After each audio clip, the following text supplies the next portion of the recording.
paradis, Oui. pour eux, le paradis est sur terre. Mhm.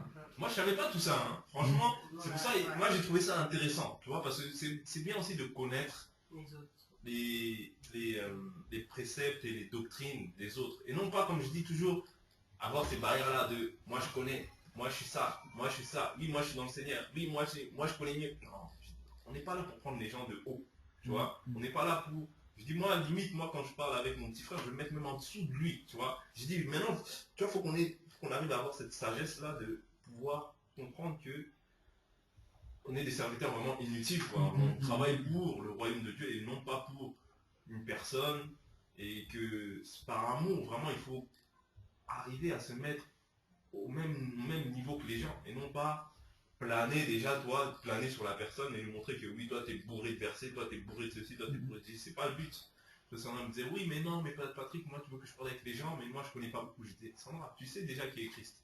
Tu sais qu'il est le chemin. Tu sais qu'il est la vérité. Tu connais.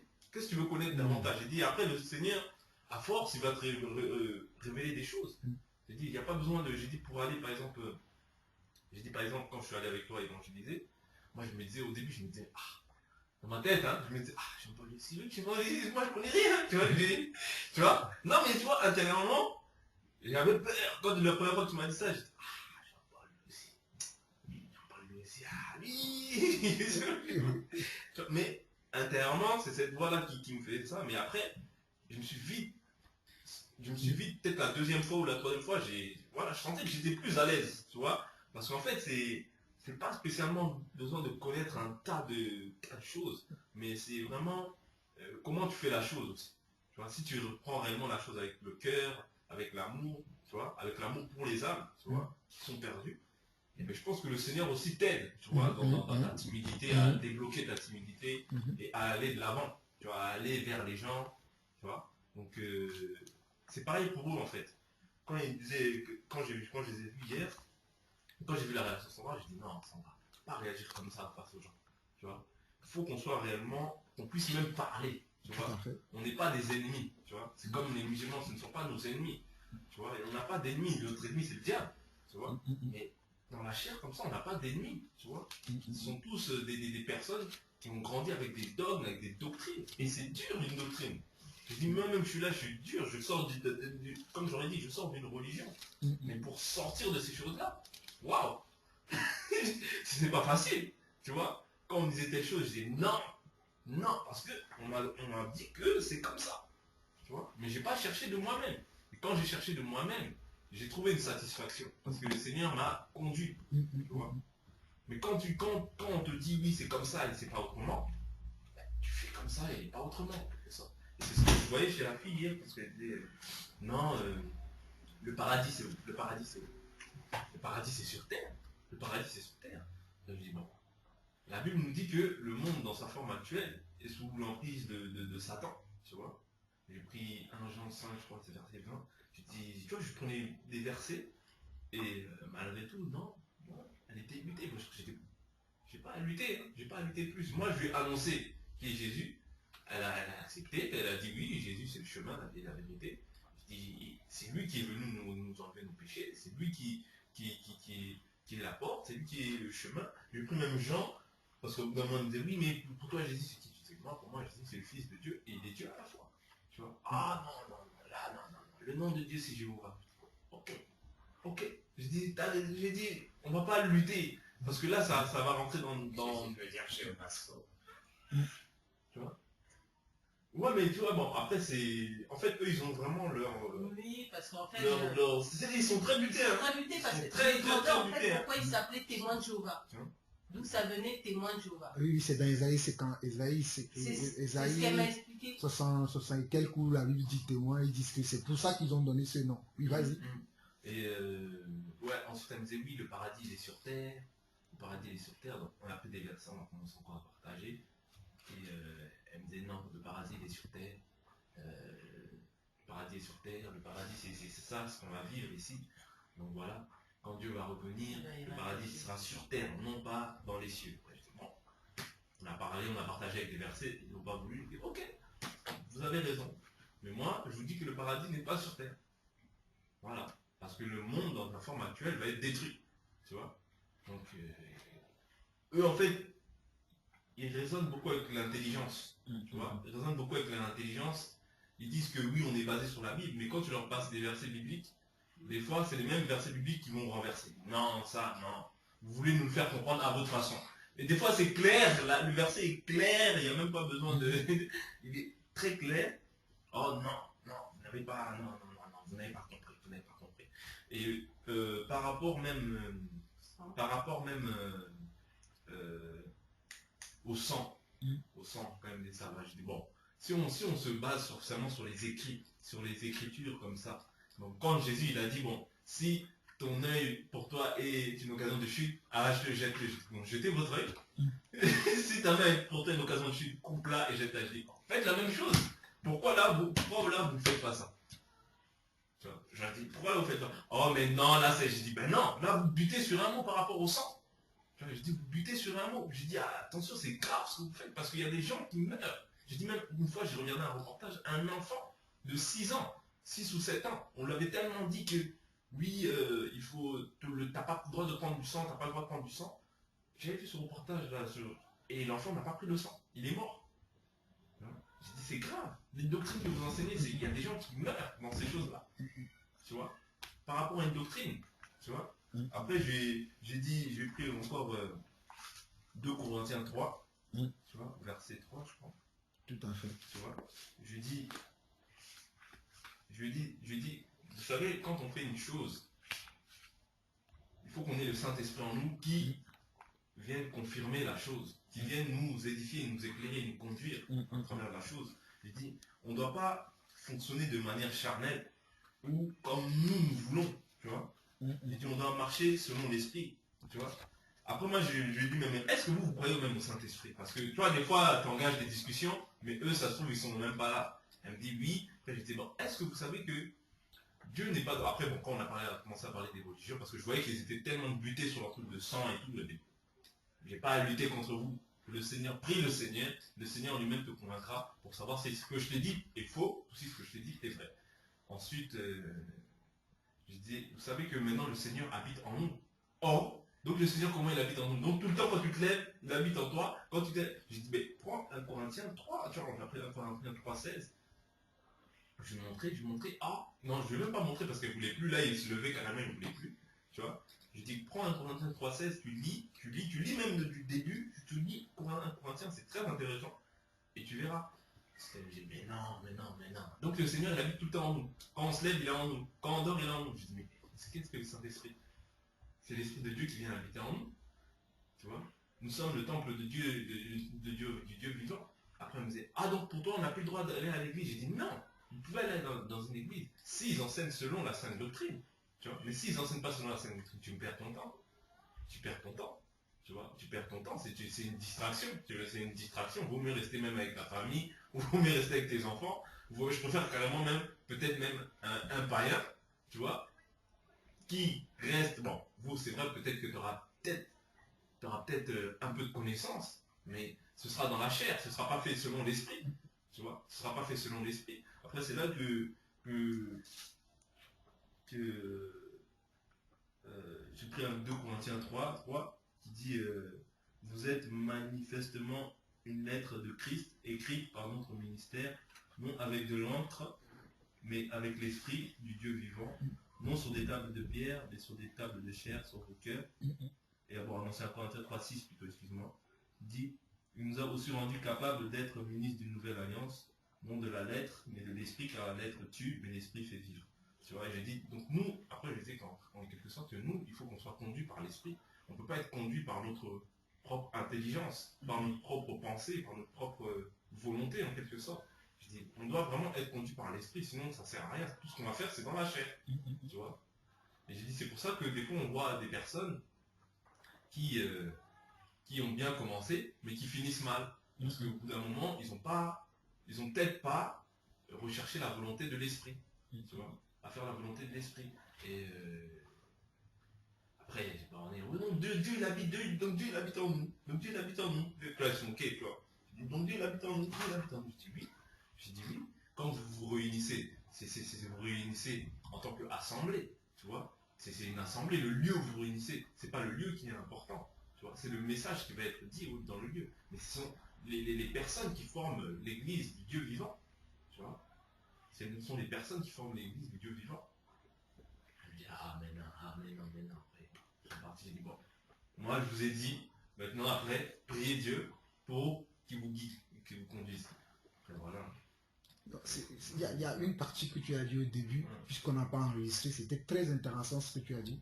Et si tu peux même, moi je peux recapituler, mais je veux que toi-même tu le dis, déjà parce que tu as bien fait la part des choses où tu as dit, on ne doit pas avoir un cliché, non, on ne parle pas avec tel genre de personnes. Est-ce que tu peux recommencer de ces débuts-là où tu as dit que limite même si on est dans cette attitude-là, c'est comme si nous-mêmes on n'a pas la vérité. Non, et c'est vrai. Vérité, ouais. Donc, est-ce que tu peux... Bien sûr, bien sûr. Bien sûr. Bon, donc ce que je disais, c'est que Christ est mort pour toute personne, chinois, hindou, blanc, noir, toutes les races, toutes les nations, et que nous parfois chrétiens, surtout chrétiens qui sommes sortis des religions et tout, on a l'impression d'être arrivés. Tu vois, moi c'est ce que toujours même à ce moment-là, des fois je dis ça, je dis, on a l'impression d'être arrivés. Parce que j'ai dit, l'impression, on ne va jamais le dire par la parole, mais par les attitudes. Par les attitudes, c'est ça qui démontre qu'on a l'impression d'être arrivé, tu vois. Or que le chemin, tant qu'on n'est pas dans la tombe, tant que Christ ne nous a pas appelé ou qu'il n'est pas revenu, on ne sait pas encore si on sera... certes, on sait qu'on est sauvé, genre en espérance, mais on doit travailler sur certains points pour ne pas avoir toujours des clichés des autres, se dire que bon, lui comme c'est un musulman, ou comme c'est un catholique, ou comme c'est un mormon, ou un orthodoxe, bon, ils n'ont pas la vérité, nous on a la vérité. Non, la vérité, si tu réagis, moi je dis que si on réagit comme ça, nous-mêmes on n'a même pas la vérité, parce que les apôtres, ils regardaient, je pense pas qu'ils... Moi j'ai jamais vu dans un verset où ils regardaient par rapport à l'apparence d'une personne, où ils regardaient par rapport à la couleur de peau d'une personne. Tu fais ce que te dit l'esprit et puis voilà, basta, et toi tu rentres. Toi tu fais juste ta part, ne cherche pas à faire au-delà ni en dessous ou de faire plus que ce que Dieu t'a demandé. Non, fais juste ta part. Ça veut dire annonce l'évangile. Tu vois, peu importe comment tu l'as annoncé. Tu vois, ne nous frustrons pas aussi dans nos pensées à dire oui, je ne connais pas assez.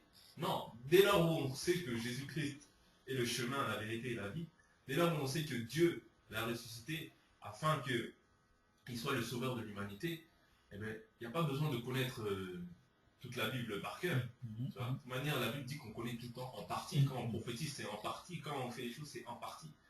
Tu vois, nul n'a la sagesse ni la vérité parfaite, si ce n'est Dieu lui-même. Tu vois, si ce n'est Dieu lui-même. Donc nous, on connaît en partie. Ça veut dire qu'on doit être simplement conduit par l'Esprit et par l'Esprit seul. Donc, moi, comme je disais, il faut qu'on arrête en tant que chrétiens qui sont sortis des religions, tu vois, de toujours avoir des préjugés envers les gens. On voit une personne avec la barbe, ah non, je ne peux pas aller vers lui parce que c'est un musulman. Non, Christ est mort aussi pour lui, comme il est mort pour moi, tu vois, comme la grâce imméritée que j'ai eue de pouvoir comprendre le peu de choses que j'ai compris, eh bien, c'est une grâce vraiment que Dieu m'a faite, tu vois. Et que cette grâce-là, je prie aussi pour ma propre famille qui est encore dans ces choses-là, pour qu'ils sortent de là, tu vois. Je prie aussi pour même les gens de mon bâtiment, pour qu'ils sortent de ces choses-là. Je prie aussi pour des amis que j'ai qui sont encore musulmans, ou voilà, pour qu'ils sortent de ces choses-là. Voilà, parce qu'il n'y a qu'une seule vérité, il n'y a qu'un seul Dieu. Tu vois, on ne doit pas être divisé. On ne doit pas se dire que oui, nous sommes mieux, nous sommes au-dessus, planer au-dessus des autres, dire que oui, moi j'ai la vérité, lui il n'a pas la vérité. Non, moi je pense que quand on réfléchit comme ça, de nous-mêmes on n'a même pas la vérité. Nous-mêmes on n'a pas la vérité parce que la vérité, elle est unique et elle est pour tout le monde. Voilà, la vérité elle est unique et elle est pour tout le monde. Elle n'est pas, on ne doit pas garder la vérité captive pour nous. C'est-à-dire que oui, bon, nous on a la vérité, c'est bon, lui il n'a pas la vérité. Et en quelque sorte, dans ton cœur ou ton attitude, peut-être que tu ne vas pas le dire verbalement, mais ton attitude prouve l'orgueil qui est encore dans ton cœur, tu vois. L'orgueil qui est encore dans ton cœur et que tu n'as pas assez encore crucifié la chair pour moi. Quand tu es comme ça, pour moi, tu n'as pas encore assez crucifié la chair. Parce que des fois on dit oui, non Seigneur, fais en sorte que je sois humble, fais en sorte que je sois ceci, cela. Oui, mais c'est ton attitude. Quand tu dis à ta femme, par exemple, oui, quand tu dis à ta femme, je t'aime, admettons, mais il ne faut pas simplement t'arrêter au je t'aime. Il faut montrer que tu l'aimes. Il faut montrer que des fois, bon, tu sais qu'elle est fatiguée, toi, tu fais des choses, tu fais, bon, on va te reposer, moi, je vais faire telle chose. Il faut montrer, c'est les actes. C'est les actes qui vont montrer que nous aimons les gens aussi. Tu vois, on ne doit pas simplement rester sur le verbal, mais montrer dans les attitudes on doit montrer que, voilà, même nous ici, si on est là, et que, par exemple, je sais que toi, tu as une difficulté et que j'arrive pas à venir vers toi pour te proposer, ah, Jean-Paul, tu as besoin d'aide. Mais à quoi ça sert? Autant qu'on reparte en boîte de nuit, chacun où nous sommes. Parce que, après ça, c'est vivre dans l'apparence, mais pas vivre dans la sincérité de la parole. Tu vois? Donc c'est ça. Moi, je voyais ça comme ça, personnellement, tu vois. Et après, c'est pour ça que je disais à Sandra, je disais, non, faut pas avoir de préjugés. Faut pas avoir de préjugés ou de les prendre de haut en disant que, oui, moi, je connais le Seigneur. Oui, moi, je connais. Oui, j'appartiens à ça. Oui. Et boum, on enferme la porte. Non, faut parler avec ces gens-là. Parce que c'est des mecs, on est, tu vois, des fois, j'ai l'impression qu'on est tellement, tu vois, les gens, on se sent trop spirituel. On se sent trop spécial par rapport aux autres. Non, on est tous pareils, on fait pipi caca de la même façon. Arrêtons aussi des fois d'être trop spirituel dans notre esprit. Tu vois, et penser que les autres, ce sont rien, et nous, simplement, on est dans la vérité. Nous, on a la vérité. Parce que là, c'est reproduire la religion. Tout à fait. C'est reproduire la religion, alors qu'on est sorti de ces choses-là. Tu vois. La religion, eux, pensent que oui, telle religion pense qu'elle est supérieure à une autre. Telle religion pense que l'autre, musulman, pense qu'il est supérieur au chrétien. Le chrétien pense qu'il est supérieur à ceci, au catholique. Le protestant pense que, vu qu'ils se sont séparés, il est supérieur au catholique. Non, c'est pas ça. C'est pas ça. Parce que c'est bien, tu es sorti du catholicisme, tu es parti chez les protestants. Mais si tu reproduis la même chose, à quoi ça sert? Tu vois, à quoi ça sert? Donc voilà, moi c'était plus dans ce sens-là, dans le sens que voilà, on ne doit pas fermer ni être fermé aux gens. Voilà, parce que autant Christ est mort pour nous, autant il est mort pour eux. Moi c'est ce que je me dis, hein. Après je peux me tromper, tu vois. Je peux me tromper parce que des fois je parle, mais autant il est mort pour nous, autant il est mort pour eux. Autant la grâce qu'on a eue, c'est une grâce imméritée de pouvoir sortir de tous ces systèmes, tu vois. Autant aussi on doit leur annoncer la vérité, pour qu'ils comprennent, pour qu'ils ouvrent les yeux, et pour qu'ils soient versés dans les Écritures, et que Dieu les conduise par son esprit. Mais nous, si seulement nous, on réagit de la même manière qu'eux, on n'a rien compris. Moi, c'est ce que je me dis, on n'a rien compris, on est encore loin de la vérité, ouais, parce que la vérité, c'est pas avoir des préjugés. La vérité, c'est de parler de Jésus-Christ. Point barre. Point barre. Pas de faire des discours, de dire oui, moi je connais 1000 versets par cœur dans le cœur. Non, ça on s'en fout, ça c'est des détails.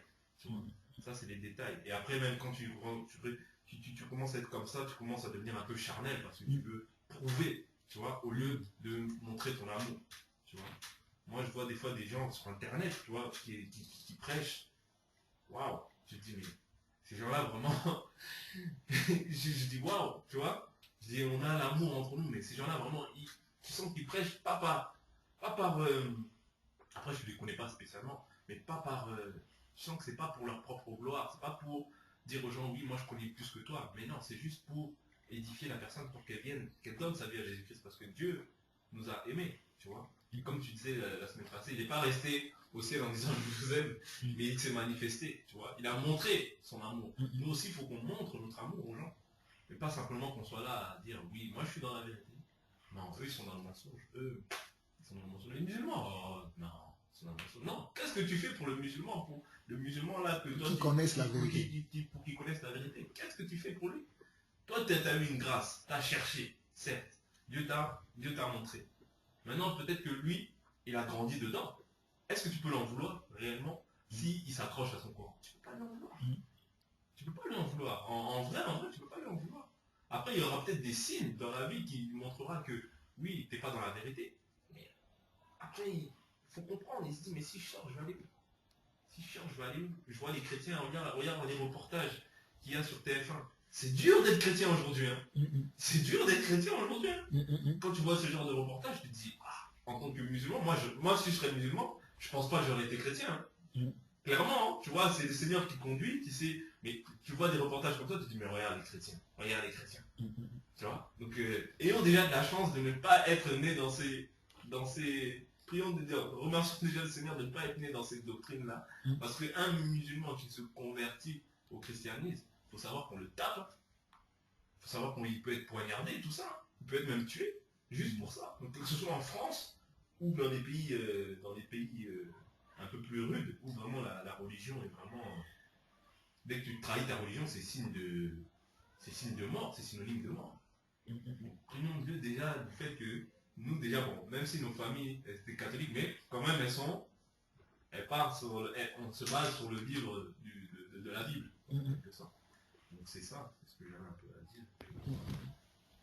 Non, c'est bien cette petite introduction avant d'attaquer les 6 autres questions qui nous restent là à faire aujourd'hui. Moi, je trouve que cette petite expérience que vous avez eue hier, c'est bien parce que ça me montre aussi la maturité que vous avez aujourd'hui dans le Seigneur. Parce que quand je vois aujourd'hui l'état de l'Église, c'est ce que tu viens de dire.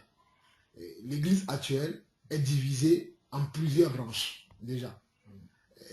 Comme on va dire, il y a les protestants, il y a les catholiques, il y a les orthodoxes, il y a les adventistes, il y a les méthodistes, il y a les baptistes, il y a les baptistes réformés, il y a les protestants réformés, il y a les évangéliques. Donc tout ça, c'est mélangé déjà. Et pour moi, ça, ce n'est pas l'église de Dieu. Parce que comme l'église de Dieu, c'est ce que tu as dit au début, dans l'église de Dieu, on est là, on partage l'amour de Jésus-Christ. Et on partage la parole de Jésus. C'est ça l'église de Dieu. C'est ce que les apôtres ont fait. Les apôtres de leur vivant, lorsqu'ils étaient encore vivants, ils partageaient l'amour de Dieu et la parole de Dieu. L'amour ne peut pas aller sans la parole. Parce qu'il y a certains qui viennent d'autres cultures qui ne connaissent pas réellement le vrai amour de Dieu. Donc les apôtres étaient obligés de leur enseigner qu'est-ce que c'est le vrai amour de Dieu. Non seulement enseigner, comme tu as dit tout à l'heure, en parole, mais montrer aussi par des gestes et des faits ce que c'est que cet amour-là. Mais cette notion-là, quand je vois l'église, l'état de l'église actuelle dans laquelle nous vivons, ou bien à notre époque, aujourd'hui, que nous vivons, on n'a plus cette notion. La notion qu'on a aujourd'hui, c'est d'avoir une religion.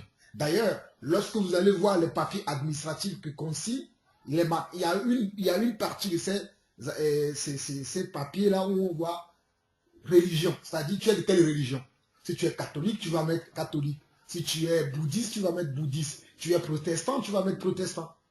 Mais alors qu'avant, à l'époque des apôtres, il n'y avait pas bouddhiste, protestant, catholique, adventiste, méthodiste, baptiste, il n'y avait pas ça. Quand on se dit que quelqu'un est chrétien, à l'époque des apôtres, ça veut dire que celui-là, il est dans l'église de Dieu. On ne veut pas l'attribuer à chrétien, mais chrétien, catholique, ou bien chrétien, protestant, ça n'existait pas à l'époque des apôtres. Parce que même lorsque l'apôtre Paul persécutait l'église, il allait dans les maisons, il persécutait les chrétiens. C'était les chrétiens, il n'allait pas, il ne les cherchait pas. Eux ici, ce sont les chrétiens protestants, donc je vais aller les chercher à Bordeaux. Après, je vais aller à Nantes, je vais aller chercher les baptistes. C'était pas ça. Parce qu'on savait que quelqu'un qui se dit chrétien, à l'époque des apôtres, était quelqu'un qui avait l'amour de Dieu et qui avait aussi la parole. Donc, c'était ce qui existait à l'époque des apôtres. Mais à notre époque aujourd'hui, ce n'est plus du tout ça. Ce sont, comme tu l'as dit, ce sont les religions que les hommes ont créées. Et ça fait que l'homme est devenu aujourd'hui orgueilleux. L'homme ne vit plus pour les autres. Il vit pour lui-même. Il ne vit plus les autres. Alors que la foi ou la vraie religion, selon Dieu, c'est de vivre non pas pour toi, mais pour les autres. La vraie religion, c'est ça. C'est pour ça que tu l'as cité ce verset tout à l'heure dans Jacques chapitre 1 où il dit la religion pure et sans tache, c'est de visiter les orphelins, les veuves. Je vais prendre ce verset. Jacques 1, c'est Jacques 1 qui parle de cela. Comme ça, je ne vais pas dire n'importe quoi, je vais dire ce que le verset dit exactement. Voilà, c'est Jacques 1, verset 26 à 27. Et il dit, si quelqu'un croit être religieux, sans tenir sa langue à bride, mais en trompant son cœur, la religion de cet homme est vaine. Ça résume ce que tu viens de dire.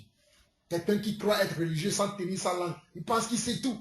Il voit un témoin de Jéhovah, oh je ne peux même pas parler au témoin de Jéhovah. Il voit un mormon, je ne peux même pas parler aux mormons parce qu'on n'a pas la même doctrine. Il voit un catholique, ce n'est même pas quelqu'un avec qui je dois discuter.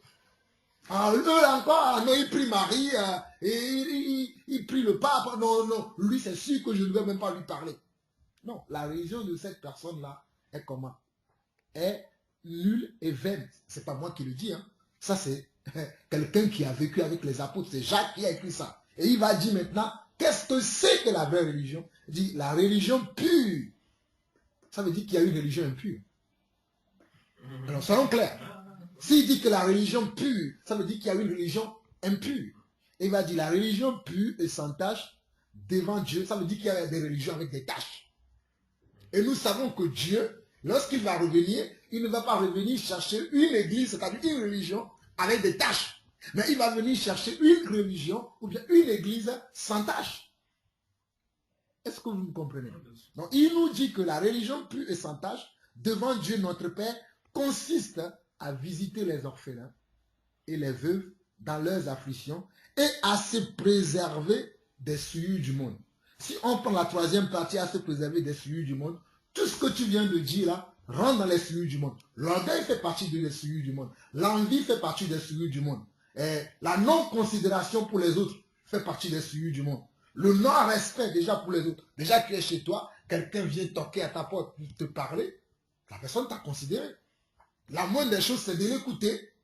Tu écoutes la personne, après, tu ne t'engages à rien. Parce que juste écouter, après, oui, j'ai écouté, j'ai réfléchi. Si après ce que vous me dites m'intéresse, je vais vous appeler. La moindre des choses, c'est déjà écouter.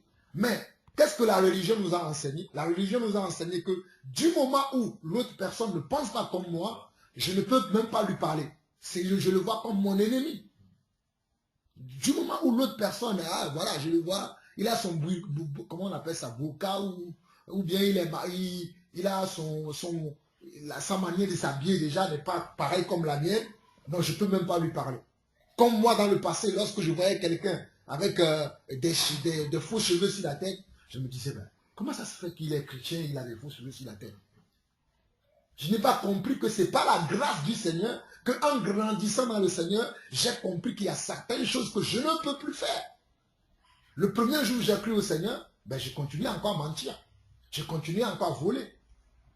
Il a fallu du temps pour que le Seigneur puisse m'enseigner que je ne dois plus voler ni mentir. Mais nous, en tant que des chrétiens, lorsqu'on voit quelqu'un qui vole tout de suite, toi tu es un voleur, mais tu te dis chrétien. Et on commence à insulter la personne, limite même à le dire, tu n'iras même pas au ciel. Comme si c'est nous qui ouvrons la porte au ciel aux gens, alors que c'est le Seigneur qui ouvre la porte au ciel aux gens. Mais, je place un mais, parce qu'il y a aussi un danger où on ne doit pas dire, c'est-à-dire on voit le mal, mais on va se dire, non, je ne vais rien dire aussi. Ça aussi, c'est un autre côté de la chose où on dit, tu vois quelqu'un qui se dit chrétien, mais tu le vois en train de faire mal, mais tu te dis, bon, comme certains prennent ce verset-là, oh, le Seigneur Jésus a dit ne jugez point. Donc comme le Seigneur Jésus a dit ne jugez point, tu le laisses. Supposons que moi je sais, ou tu patries, tu sais que je suis marié. Tu me connais très bien. Tu connais ma femme, tu connais mes enfants. Mais tu sais, tu me vois tout le temps entraîner avec une autre femme. Limite, tu nous vois même souvent sortir des chambres d'hôtel. Et nous prions tous les dimanches. Et tu n'as jamais eu l'occasion de m'asseoir pour me dire, mes frères, qu'est-ce qui te passe dans ta vie? Tu aimes ta femme? Comment je te vois tout le temps? Non, tu vois, certains vont dire, non, mais bon, c'est Dieu qui juge. Dieu sait, Dieu te voit, donc moi, je n'ai rien à dire. Donc, c'est l'autre partie aussi dans lequel on doit faire attention pour ne pas dire, ah oui, bon, c'est Dieu qui juge tout, donc je n'ai rien à faire, je laisse mon frère, même s'il fait n'importe quoi, Dieu le jugera. Il y a aussi ce côté-là, donc il ne faut pas aussi qu'on tombe dans le lacisme. Il ne faut pas qu'on soit trop dans la, comment on appelle ça, dans il y a un mot propice pour ça, dans le légalisme. Il ne faut pas qu'on soit trop dans le légalisme, parce que le légalisme, c'est ceux qui vont au-delà de ce qui est écrit. Et le lacisme, c'est ceux qui vont en dessous de ce qu'on doit faire. On ne doit pas être ni en dessous, ni au-delà, mais être juste au milieu, c'est ce que tu as résumé. On doit prêcher Christ. On doit dire Christ, c'est l'amour. Christ, c'est la haine du péché, parce que lui-même, il a démontré dans sa vie de tous les jours, parce que la Bible dit que l'homme dans lequel on n'avait jamais trouvé de faute, on n'avait jamais trouvé de péché. Mais quand on va nous voir, nous, les chrétiens d'aujourd'hui, comme tu l'as si bien dit, c'est vraiment lamentable. Quand on fait un inventaire, on va dire, on fait un inventaire de l'église aujourd'hui, on va trouver tous les poubelles dans l'église. Les orgueilleux, les vantards, les gourmands, les débauchés, les imbutis, tout ça là aujourd'hui est dans l'église aujourd'hui. C'est bien que tout ça soit dans l'église aujourd'hui. Mais est-ce qu'on doit rester comme ça ou bien on doit changer? C'est là où il y a le problème. Parce que Dieu nous a appelés tous comme ça, mais c'est pour nous transformer. Mais la plupart ne veulent pas être transformés, parce qu'ils ont des religions. Et c'est bien que vous avez pris même les deux exemples sur lesquels on voit que la religion des témoins de Jéhovah, parce que c'est ça qui a fait qu'on a entamé cette discussion, n'est pas une église selon Dieu, mais est une religion des hommes. Dieu dira que celui qui aimera sa vie plus que moi n'est pas digne de moi. C'est ce qui est écrit dans la parole. Est-ce qu'on est d'accord? Dieu dit que celui qui aimera sa vie plus que moi n'est pas digne de moi. Ça, c'est la première des choses. La deuxième chose, il va dire, celui qui perdra sa vie à cause de moi, la retrouvera. Donc, en tant qu'enfant de Dieu, je vois que j'ai un frère. On dit qu'il manque de sang. Je sais que ma Bible me dit que si je perds ma vie pour quelqu'un, je la retrouverai. Puisque c'est la preuve de l'amour. Parce que Dieu a dit dans Matthieu, chapitre 10, que celui qui perdra sa vie à cause de moi, la retrouvera. Ben, ton frère ou ta soeur qui est malade a besoin de sang. Ben, moi, je lui donne mon sang. Même si je dois lui donner tout le sang qui est dans mon corps, et que moi, je vais mourir après, et que lui, il aura la vie, j'ai accompli quoi? La parole de Dieu. Certes, je vais mourir comme ça aujourd'hui, mais je retrouverai ma vie. Mais ça, cette pensée-là, n'est pas chez les témoins de Jéhovah. Comme tu dis, ils ont reçu une religion dans laquelle les gens qui l'ont enseigné cette religion sont restés dans la loi, puisque nous ne sommes, parce que c'était dans la loi que tu ne pouvais pas faire ce genre de choses. Mais dans la nouvelle alliance, on fait en plus, et encore et dans la loi, comme vous l'avez dit, ce n'était pas du sang comme le sang que tu vas donner à ton frère, mais c'était le sang des animaux que tu ne pouvais pas manger. C'était les animaux étouffés, parce qu'à l'époque, aujourd'hui, d'ailleurs aujourd'hui, on étouffe les animaux. Hein. Je ne sais pas si vous, tous les animaux que nous achetons dans la surface, ne pensez pas qu'il y a quelqu'un qui prend les animaux et les tue un à un. On les met dans... Si je vous montre des... Vous-même, vous avez Internet. Mettez Internet et passez vous allez voir des trucs, vous allez dire, je ne vais même plus manger dehors. Les animaux sont électrocutés. Voilà les poulets qu'on achète là. On les amène tous dans une chambre, on met l'électrocution, puis tous les poulets là, ils sont par terre. Parce que c'est un travail de chaîne. Tous ici, ils sont déplumés, ils sont passés de l'autre côté, ils sont déjà ouverts. Les choses qu'ils doivent enlever sont déjà emballées. Parce que nous sommes une milliard de personnes sur la terre. Aujourd'hui, nous avons besoin de nous nourrir. Donc, il y a des entreprises qui sont créées, chacun fait comme eux. C'est pour ça que chez les Juifs, puisque eux, ils aiment encore la pratique de la loi, ils ont créé leur magasin que nous appelons communément cachère. Parce que dans les magasins cachères, tu ne veux pas trouver des poulets électrocutés, ni des moutons, ni des bœufs électrocutés, mais c'est tué. Ce sont les animaux qui ont été égorgés et le sang est versé par terre. Parce que dans la loi avant de manger un aliment, il faut tuer, il faut l'égorger et que tu verses. Tu vas prendre l'animal comme ça, tout le sang qui est dans l'animal va tomber par terre. Une fois que le sang ne va plus couler, là on va dire qu'il n'y a plus de sang dans le corps de l'animal. Là, tu peux commencer à le préparer. C'est pour ça que même chez les musulmans, on voit le halal. Parce que c'est la même chose que les musulmans aussi pratiquent, qu'ils appellent le halal. Le halal, c'est de tuer un animal et sortir tout le sang qui est dans son corps. Moi, j'ai déjà eu la grâce de voir des abattoirs où on pratique ces genres de choses, où c'est les animaux qui sont bien tués, c'est-à-dire on les tue, on les accroche sur des trucs comme ça, le sang goûte, le sang sort, jusqu'à ce qu'on peut laisser ça pendant des heures. Après, on va retirer l'animal et après, bon, on le divise en plusieurs parties pour vendre. Mais dans les surfaces comme Carrefour, Lidl et les autres là, qui ne sont pas cachés ni halal, ce sont les animaux électrocutés. Donc, du coup, étouffés. Mais les témoins de Jéhovah qui ne veulent pas manger du sang, ils se moquent d'eux-mêmes parce qu'ils vont aller acheter à Carrefour, à Lidl, même ceux qui disent qu'ils ne font pas, ils le font déjà, sans le savoir. Ils le font déjà. Donc, du coup, comme tu l'as si bien dit, ils se sont butés et ils sont restés dans leur religion. Ce qu'on leur a enseigné, ils n'ont pas vérifié. Parce que quand tu regardes bien le verset qu'ils ont pris, ils n'ont pas compris le verset. Le verset n'a pas dit, voilà. Le verset parle des animaux, il ne parle pas des êtres vivants. Ça, j'aurais dit, genre, j'ai continué sur ça, j'ai persévéré à se dire, mais il parle des animaux. Mais non! Mais non, c'est vrai, parce que moi aussi, j'ai eu à parler avec les témoins. Bon, dans ma famille déjà, j'ai mes cousins, mes cousines, mes tantes qui sont des témoins de Jéhovah. Donc, on a été déjà confrontés plusieurs fois à ce genre de problème dans ma propre famille, où on a eu des personnes de la famille qui étaient malades, on avait besoin de sang. Oh, la tante a dit, vous savez, moi, avec ma religion, je ne peux pas donner du sang. Avec ma religion, je ne peux pas donner du sang. Donc, voilà. C'est des choses que j'ai déjà vécues, et c'est pour ça que ça me sidère de voir qu'au juste aujourd'hui, il y a des gens, ils ont une Bible, au lieu de lire la Bible et de pratiquer ce qui est dans la Bible, non, ils ont un autre Bible, ils ont un autre Jésus, et ils croient à ce, parce que celui qui ne pratique pas les paroles de Jésus, mais qui pratique une autre parole, ce n'est pas le Jésus que vous et moi nous connaissons. D'ailleurs, c'est pour ça qu'ils ne reconnaissent même pas que Jésus est Dieu, parce qu'ils ont une autre mentalité, ils ont une autre façon de voir Jésus, alors que nous savons, puisque la Bible dit que la parole s'est fait chair, elle a habité parmi nous. Qui est la parole? C'est Dieu qui est la parole. Donc si la parole s'est fait chair, Jésus est qui? C'est Dieu, mais bon.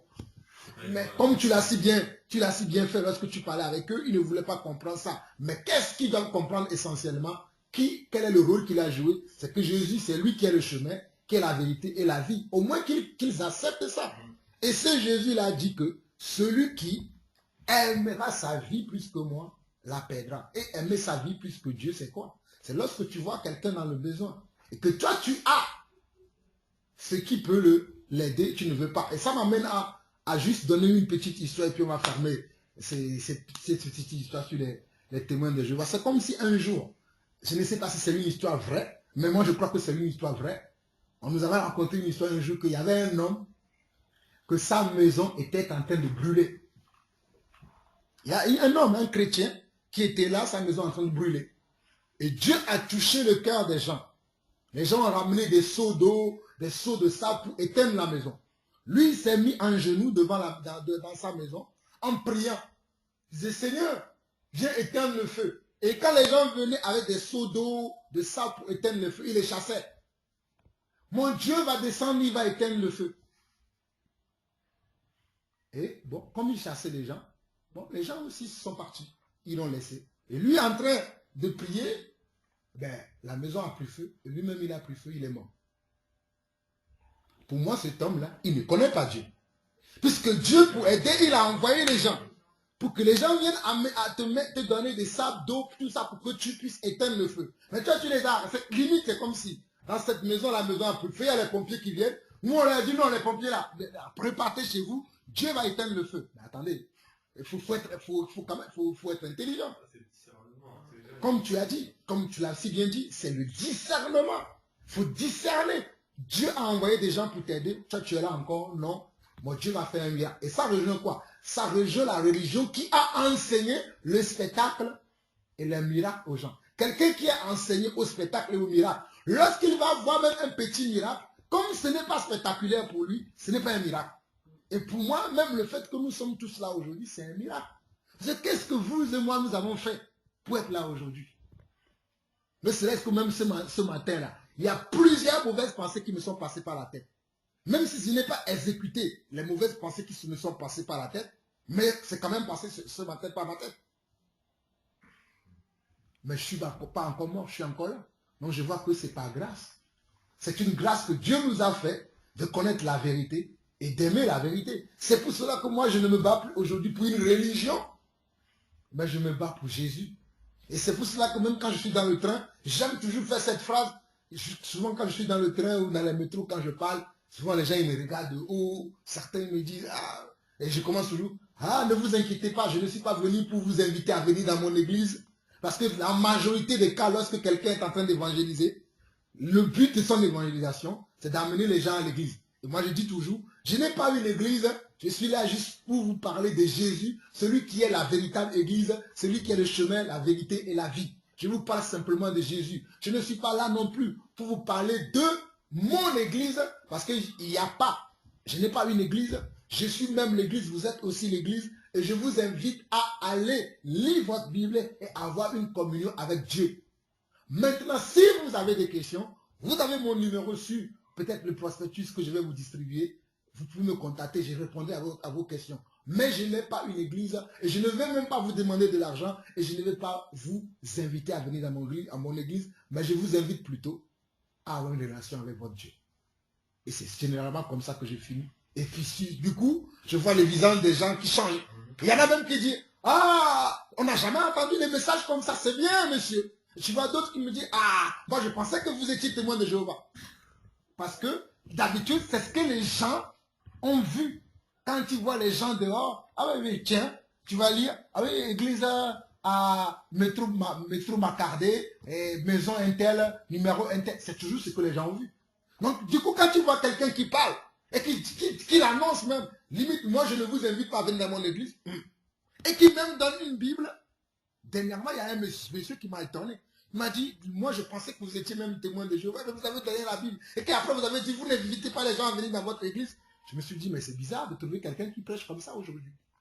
Il m'a dit, vous êtes américain? J'ai dit, non, je ne suis pas américain. Parce qu'il m'a dit qu'aux États-Unis, et c'est vrai, il m'a dit qu'aux États-Unis, il y a beaucoup ça qui se fait dans les trains, dans les métros, mais en France, ce n'est pas ça. En France, tu vas voir que lorsque quelqu'un te parle de Dieu, c'est toujours pour que tu viennes soit rencontrer son pasteur ou venir dans son église. Je dis non, moi je ne suis pas américain ni français, mais je suis citoyen des cieux.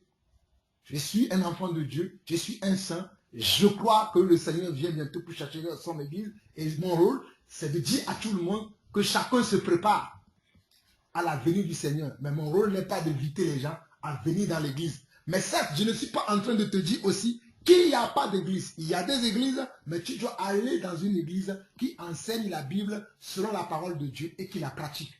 Mais ça, si tu fais tout ce que je viens de dire là, tu as une communion personnelle avec Dieu, Dieu t'amènera sûrement dans une bonne église. Mais si tu n'as pas une relation personnelle avec Dieu, mais tu as une relation avec les pasteurs, les hommes de Dieu et les religions, c'est là où tu vas tâtonner. Et bon, on a arrêté la discussion comme ça. Et je me rappelle, hier, j'étais en train de faire du sport dans le parc, et je tombe sur un monsieur qui aussi fait du sport. Ah, il me dit, mais toi, je te reconnais. C'est toi qui prêches dans le train. J'ai dit, oui, c'est moi. Et là, on a commencé à parler, il m'a dit, ce que vous faites là, c'est tellement bien. On n'a jamais entendu des choses comme ça, parce que je l'ai croisé il m'a croisé plusieurs fois dans plusieurs mois, au fait. Il m'a croisé plusieurs fois dans le train, en train de faire la même chose, sans Bible, et après avec une Bible. Et je l'ai même donné une Bible. Parce qu'il me dit, est-ce que vous savez comment le donner une Bible? Il dit, ah bon, moi, je sais que je distribue, mais je ne me rappelle pas de tous les Bibles. Il m'a dit, vous m'avez donné. Il m'a encouragé, il m'a dit, non, continuez, ce que vous faites là, c'est bien. Les Français ne sont pas habitués à ça, parce qu'ils sont habitués généralement à aller dans les églises, tout ça. Mais maintenant, c'est l'église qui va vers eux. Franchement, moi, je peux vous encourager. Moi-même, ça m'a fait du bien d'entendre quelqu'un. Et quand j'ai entendu ça, j'ai dit, c'est vrai. Donc, ce que je pensais que, pour moi, quand j'ai commencé à faire des trucs comme ça, au début, je me disais, oh, est-ce que ça peut toucher les gens? Mais là, c'est là que je me rends compte que vraiment, que c'est une nécessité aujourd'hui. Au lieu que d'attendre que les gens viennent à l'église. J'ai un tout petit témoignage sur ça. Vas-y. Toi, j'allais au restaurant avec ma soeur et mon beau-frère. En fait, il y a un jeune qui nous interpelle et tout. Et puis, enfin, voilà, il parlait. Moi, au début, je croyais que c'était un étudiant qui parlait d'une conférence, tout ça. Et en fait, moi, j'ai vu que c'était un chrétien qui évangélisait. Pratiquement, première chose qu'il dit, oui, on a une église là au bout de la rue. Et en fait, c'était l'église, c'était le centre d'accueil international. Voilà. Ah oui. Je ne connais pas. Si, Tu vois? C'est C'est à Évry. c'est vers la mosquée, tout ça, quand tu voilà. manges. Tu vois? Ah, c'est grand. Vous voyez? On parle de quelque chose, Pierre-Yves, il a vécu la même chose. Il évangélise, mais au lieu d'amener les gens vers Jésus, non, oui. Et lui, il évangélisait. Et au lieu que lui, il parle de Jésus aux gens, il parle de son église, centre évangélique chrétien. Et c'est ça que... Moi, en tout cas, j'ai évangélisé au moins... Bon, je ne vais pas compter l'évangélisation que je fais aujourd'hui, mais avant, l'évangélisation que j'ai fait comme ce jeune homme. Je parlais de charisme aux gens. Quand j'ai quitté charisme, je parlais de Shora-Kotou aux gens. Oh non, Shora-Kotou, c'est lui qui a la vérité. C'est ce que je faisais.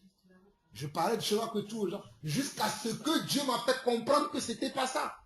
Et quand j'avais tout arrêté, C'est là où je me suis arrêté, j'ai commencé maintenant à faire un travail personnel sur moi-même et comprendre comment est-ce que les apôtres faisaient l'évangélisation dans la Bible. Et j'ai vu que dans la Bible, lorsque les apôtres, ils allaient dans une ville, ils allaient même dans les religions et ils parlaient même à ceux-là qui devaient déjà connaître Christ, ils leur parlaient de Christ. C'est là où j'ai compris que non, l'évangélisation, c'est et pour les païens, et pour ceux qui croient être religieux, mais qui ne sont pas dans la vérité. Alors que nous, on pense que si quelqu'un est dans une religion, il n'a pas besoin d'être évangélisé. Faux. Ce n'est pas parce que la personne est dans une religion qu'il n'a pas besoin d'être évangélisé, parce qu'il peut être dans une religion sans Christ. Parce que la vraie religion, c'est ce que nous avons vu. C'est l'amour, c'est le partage, c'est la foi. Par qui? Par Jésus-Christ. Et à rester dans la sainte et dans la bonne doctrine. Sauf qu'aujourd'hui, quand on regarde toutes ces religions, ben, ils ne sont pas ni dans la foi, ni dans l'amour, ni dans la sainte doctrine. Il y en a quelques-uns. J'aurais aimé lui parler aux jeunes, si j'avais réalisé. Peut-être que bon, en même temps, on était un peu pressé, puis je galérais pour rouler mon fauteuil. Donc, du coup, j'ai rien dit. Sinon, je crois que j'aurais dit, c'est bien d'évangéliser, mais faut pas attirer les gens vers ton église, faut les attirer vers Christ, quoi. Tout à fait. Vas-y Sandra, tu voulais parler. Moi j'ai mardi de cette semaine, j'ai accompagné Patrick et en fait mardi matin il m'a dit bon bah je me réveillerai plus tôt. Et donc le Seigneur m'avait déjà mis à cœur que ça c'est parce que Patrick va aller évangéliser et que je l'accompagne. Moi je me disais mais je sais pas parler. Et j'ai toujours ce problème de je sais pas parler, je sais pas parler. Et Patrick donc se lève, je lui dis bah tu vas où? Il me dit bon bah je vais à la gare. Tu m'accompagnes? Oui allez, j'y vais. Et maintenant je l'ai accompagné. On a vu deux jeunes filles. On les avait vues déjà à côté de l'école. On est parti jusqu'à la gare de Boîte d'Épines, il n'y avait pas beaucoup de monde. Mais donc après Patrick a pris à partie les deux filles, a parlé avec eux de la parole de Dieu, de leur expliquer Jésus. Et en fait, je ne sais pas si Patrick pourra le dire, hein Patrick, que en fait les deux filles, en fait les deux filles, il y en a une, donc c'était deux catholiques, et elle disait que en fait il y a quelqu'un, elle avait une question. Elle demande à Patrick, oui, je voulais savoir parce que moi on m'a dit que je pouvais me repentir qu'une fois dans ma vie. Après, Patrick lui a dit ah non, pas du tout, la repentance elle est tous les jours. Ah oui, mais moi on m'avait dit que c'était qu'une fois, hein. Une fois et c'est tout, après c'était fini, hein. Je pouvais plus me repentir de ma vie, hein. C'était fini, hein. Et après donc elles ont beaucoup encore. Patrick après leur a proposé à une fille une Bible et un prospectus, et celle qui était à côté c'était sa cousine. Elle aussi, bon, elle a été vraiment touchée par le message. Moi, je disais rien. Moi, j'étais juste là, je donnais les livres.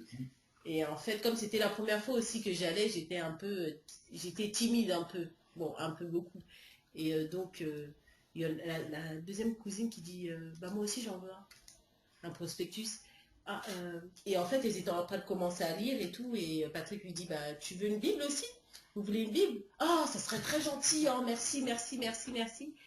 Et du coup, les filles prennent la Bible, elles commencent, et la catholique dit oh, bah, en tout cas ce que vous faites c'est bien et tout, mais vous avez une église et tout?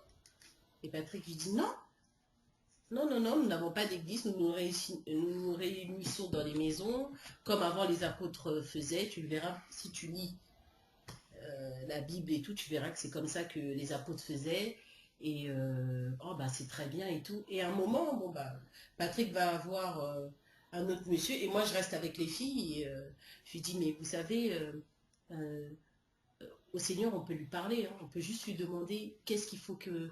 Est-ce que les gens que j'ai rencontrés aujourd'hui, est-ce qu'ils sont dans la vérité? Je dis le Seigneur il est puissant, il peut vous répondre, hein. Ah bon? Et en fait, je sentais une présence derrière moi. Il y a un monsieur qui arrivait et les filles en fait ont changé de. Elles, qu'ils étaient super souriantes, mais le visage a changé d'un coup. Elles n'arrivaient plus du tout à parler. Et c'était la première fois que je ressentais ça. Et je me retourne, il y avait quelqu'un derrière moi, un monsieur, qui venait chercher les filles. Bonjour, il me dit bonjour, je dis bonjour. Et les filles, plus rien. Elles disaient plus rien. Donc elles ont pris leur Bible, genre elles l'ont mis, elles ont fermé leur sac et elles sont parties. Alors qu'elles étaient... moi en tout cas j'avais l'impression qu'elles étaient... Elles voulaient encore poser des questions. Mais le monsieur quand il est arrivé, mais il a tout cassé quoi. Tout ce qu'elles ont... tout ce qu'elles voulaient dire, toutes les questions, elles étaient souriantes, mais dès que... Parce que moi j'étais de dos, donc je ne voyais pas le monsieur derrière. Mais dès qu'elles ont vu, je ne comprenais pas pourquoi le visage il se fermait comme ça. Elles ont vite rangé leur Bible et le prospectus, elles ont fermé leur sac. Et bonjour, bonjour. Et voilà, elles se sont levées, elles sont parties. Bon, bah, merci, au revoir. Un peu gênées. Et on voyait qu'elles avaient des questions. On voyait qu'elles avaient envie d'apprendre. On voyait qu'elles avaient... Non, réellement, le message les avait touchées. Vraiment, parce qu'elles étaient contentes, oh, c'est bien ce que vous faites, oh non, franchement, c'est bien. Elles étaient jeunes, elles ne devaient même pas avoir 20 ans. Hein. Oh, c'est bien, non, non, vraiment, c'est bien et tout. Mais c'est vrai que j'avais jamais ressenti qu'une personne, une seule personne, hein, peut avoir de l'emprise comme ça sur des gens. C'est ce que je disais à Patrick, je dis, mais ça vous fait souvent avec Jean-Paul, il m'a dit, non, pas forcément. Je dis, moi, c'était, ça m'a choqué parce qu'elles étaient tellement ouvertes et dès lors où le monsieur est arrivé, c'était fini. À une seule personne. Donc en fait, elles avaient leur cœur il était ouvert. Elles ont accepté le message. Elles auraient pu aussi encore plus l'accepter encore, hein, ou poser plein de questions. Mais dès lors où il y avait le monsieur, c'était fini. Elles ne pouvaient plus rien dire. Le monsieur, on dirait qu'il exerçait une pression sur elles. Bon, ben voilà. Bon, après, elles sont parties. C'était dommage parce qu'on aurait pu aller beaucoup plus loin ou peut-être... mais il y a, vraiment, tu sens que vraiment, des fois, il y a des gens qui sont là, mais vraiment pour ça. Donc toi, tu viens, tu évangélises et l'autre, il vient pour... Et c'était la première fois que je ressentais ça. En tout cas, c'était la première fois aussi que j'allais avec Patrick. Mais c'était... Pour moi, ça m'avait... Je dis, ouh, c'est... J'ai dit, mais j'ai dit, mais tu penses qu'il y a vraiment des gens qui sont vraiment appelés rien que pour ça? Il me dit, ben oui, c'est des instruments. Il a dit, nous, on est bien des serviteurs inutiles. C'est pareil. Mais c'était vraiment, ça m'avait vraiment touché parce que je l'avais jamais vécu. Jamais je l'avais vécu. Après, ta fils, hein. Moi, je n'ai pas fait d'expérience par rapport à une lecture, mais ça me semble tout à fait vrai. Il y a des gens, ça dépend peut-être des gens, mais il y a des gens, c'est mieux certaines personnes de les évangéliser ou de leur parler à part, en tout cas, parce que dès qu'il y a leur famille, ou même pas forcément la famille, même le copain, tout ça, il y a le copain, il y a le collègue, tout ça, les gens, tout de suite, ils sont trop sensibles à ce que les gens vont dire. Ah ouais, qu'est-ce que ça veut dire pour moi, machin, tout ça, et voilà. Oppresseur, c'est peut-être un peu fort, mais c'est peut-être pour ça, quoi. Ils vont dire, ouais, qu'est-ce qu'il va dire de nous et tout, et que parlez plus, quoi. Ça peut paraître de plusieurs sources. Hein. Ça peut être peut-être leur père, ça peut être aussi un oncle, ça peut être aussi quelqu'un qui les a déjà enseignés, mais autrement. Et que si cette personne voit ce qu'ils entendent, ça ne peut pas leur plaire. Moi, j'ai déjà lu tous ces genres de cas dans les évangélisations. La dernière que j'ai eue, que je n'ai jamais eue dans ma vie, c'était j'étais dans un train, j'étais dans le RERD. Et je prêchais la parole, je donnais la Bible, et je donnais à tout le monde. Et là, j'étais dans le métro 9. Mes amis, c'est qu'on fait, ça bénit les gens. J'étais dans le métro 9. Mais, sauf qu'il me restait encore des Bibles et des prospectus. Et voici une dame qui vient, qui me demande avec un gel. Tout à l'heure, oui, dans le RR, je n'avais pas osé vous le demander, mais est-ce que vous pouvez me donner une Bible et un traité maintenant? Je lui ai donné. Mais pendant que j'étais dans le métro, elle n'a pas pris. Je ne sais pas pourquoi elle n'a pas pris, mais dans le métro, c'est elle-même qui est venue vers moi et m'a dit, oui, tout à l'heure, lorsque vous parliez dans le RERD, vous imaginez, je suis sorti du RERD, j'ai pris le RERA pour aller à Nation, et de Nation, j'ai pris la ligne 9 pour aller à ma formation. On se retrouve dans la ligne 9. Et c'est dans la ligne 9 qu'elle me reconnaît, elle me dit, elle revient vers moi, est-ce que je peux avoir maintenant une Bible et un traité, parce que tout à l'heure, je n'avais pas osé. Je n'ai pas demandé à tout de suite, moi j'ai dit, bien sûr, madame, moi je donne gratuitement, j'ai pris le traité, et la Bible, je lui ai donné. J'étais tellement touché, je me dis non, mais des fois tu fais quelque chose, tu ne sais pas l'ampleur de ce que tu fais. Mais ce jour-là, c'est là où j'ai pris hâte et quand je suis rentré, c'est le jour où je t'avais envoyé à peu près le texto là pour te dire que non, même quand les Bibles là vont finir, c'est comme ça que je vais évangéliser maintenant. Ça me dispense pas d'évangéliser, mais c'est comme moi, ça m'encourage énormément. Justement, comme tu dis, on ne sait jamais qu'on fait un truc, on ne sait pas les répercussions que ça peut avoir. Quand je rédigeais les traités, mais je ne pensais pas que je me rencontrerais et qu'il serait distribué comme ça, quoi. Tout à fait, tout à fait. Je me dis, bon, même là, en ce moment, je te disais, bon, je sais pas, je dois dire, j'ai eu des combats qui n'ont pas trop permis de le faire, mais bon, j'avais dit, tant qu'il ne fait pas encore trop froid, même si c'est l'automne qui fait un peu frais, je voulais essayer de m'entraîner encore à l'évangélisation. Si j'ai pas le temps, je le ferai l'été prochain ou le printemps prochain. Mais j'ai dit, vraiment, en tout cas, pour l'instant, c'est un peu les faire. D'une façon, ils évangélisent aussi pour moi, donc ça m'encourage. Mais par contre, l'autre soir, j'avais besoin d'être encouragé et la grille n'était pas tout à fait fermée et ils étaient déjà assez frisqués, mais j'ai dit j'essaie quand même de parler à quelqu'un. Il y a un monsieur qui parle devant le foyer, du coup j'ai pas eu le temps de dire grand chose. Enfin, je dis bonjour, ça va, tout ça, puis je lui ai demandé où il allait, et il me dit oh non, je vais à la cathédrale à côté, tout ça, et puis je lui ai dit un truc sur Jésus vite fait, et puis après je suis rentré alors que la grille du foyer se ferme. Tu voulais aussi parler, Patrick, vas-y. Oh, je dis ce que Mais c'est une bonne chose d'aller non, voir comment c'est ça par se rapport à passe. ce que Sandra, le témoignage qu'on a eu à la gare mardi. C'est vrai qu'elles ont eu, elles sont braquées et tout.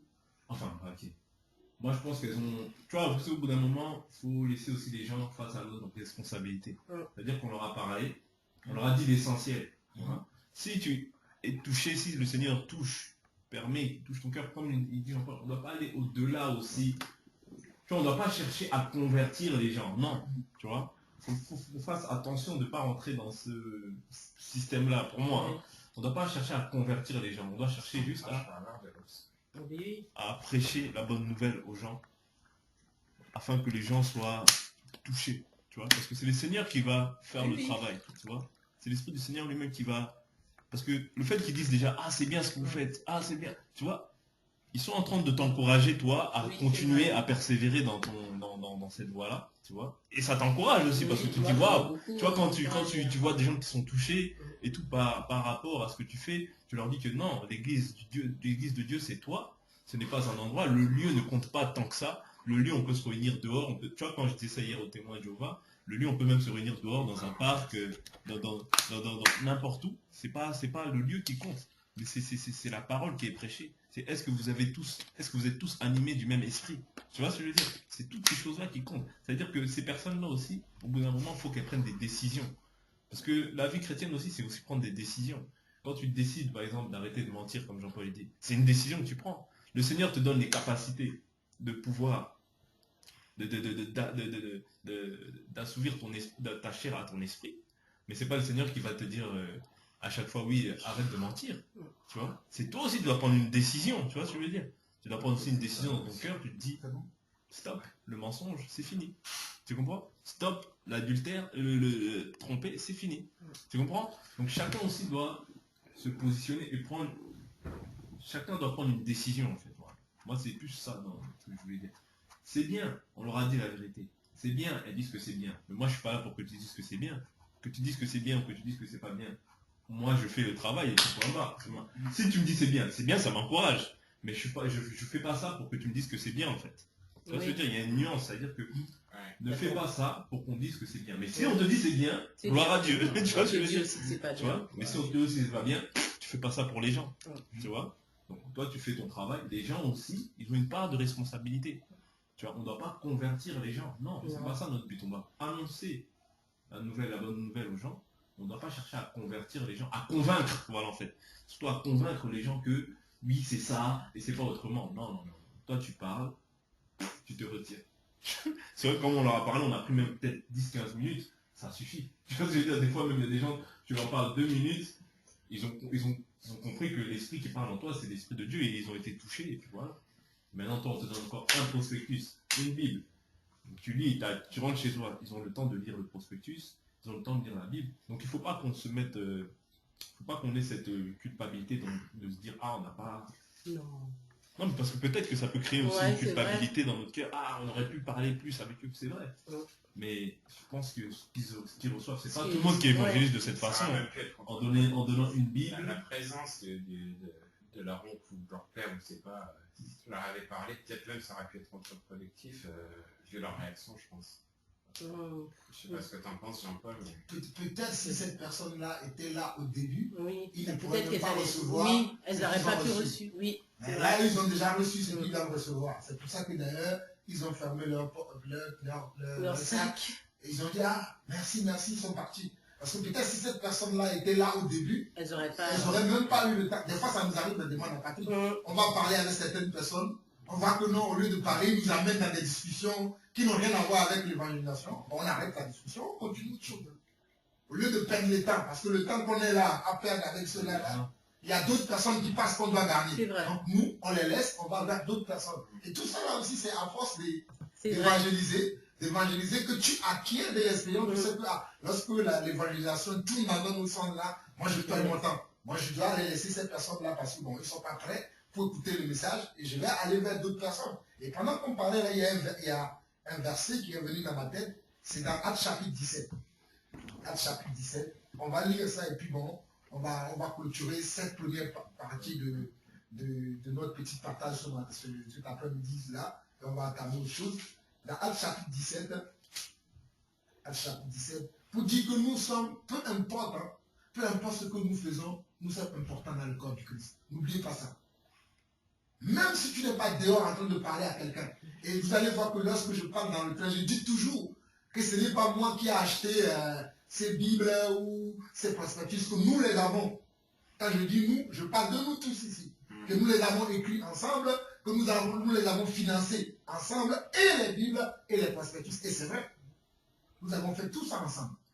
Tu as commencé tout seul à écrire les traités. Après, tu m'as sollicité, on a fait ensemble la collection et tout. Après eux, ils se sont ajoutés et ensemble, on fait tout. Maintenant, ce n'est plus une seule personne. Donc c'est pour ça que quand je parle avec eux, je dis ce sont les bonnes volontés qui ont mis dans leur temps, leur argent. Si vous n'avez pas envie, ne le prenez pas pour montrer à l'autre que j'ai pris la Bible et le prospectus pour le jeter après, parce que ce sont de l'argent, avec de l'argent qu'on a acheté. Je me rappelle que les deux premiers traités qu'on a distribués, on n'a même pas participé, c'est toi qui les as produits tout seul. Hein.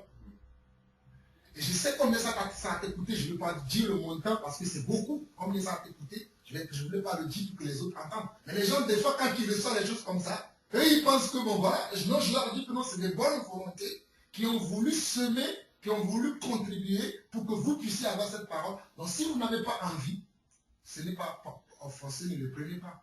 Mais si vous avez envie, prenez-le et surtout lisez-le. Et une fois que vous êtes béni, transmettez-le à quelqu'un d'autre. Et je suis sûr que toi, tu donnes un traité à quelqu'un, ce traité-là va peut-être finir dans la maison, dans la main de 10 personnes.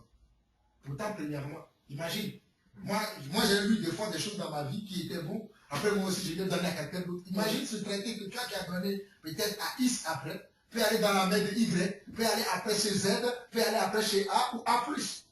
Donc du coup, au moins on ne sait pas. C'est pour ça que quand tu as vu, quand on avait commencé premièrement, la plupart du temps, on regardait si le mail, si on n'a pas de mail, qu'est-ce qu'on faisait? On priait.